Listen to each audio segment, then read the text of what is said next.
Hello everybody. Today we're going to do a blood pressure reading on the patient. Now, since we do not know about the patient, we are going to introduce ourselves to the patient. After we introduce ourselves, we're going to ask permission. Is it okay if I go ahead and take your blood pressure and see if they say it's okay? Now that we have permission, we're going to now go ahead and use our index finger and middle finger to palpitate the brachial artery, which is the medial aspect of the antecubital fossa.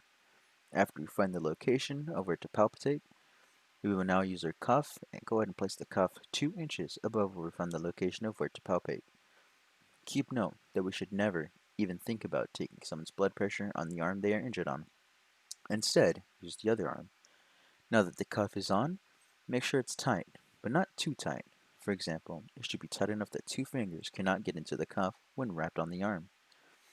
Now we can grab our stethoscope and place it on the area where we palpitated, and place the diaphragm on the arm. We then increase the pressure with the cuff. When you take the test, make sure to keep note that the blood pressure will be 20 points higher than what the dial says. There are different readings when it comes to different patients, such as people with the age range of 18 to 55 will have an average reading of 140, as geriatric patients will have the average reading of 160 or above. As for people age 1 through puberty, they will have 80 to 110. When you reach 140 blood pressure, go ahead and start to release the pressure from the cuff. While releasing the pressure, go ahead and use the stethoscope to hear for a thump.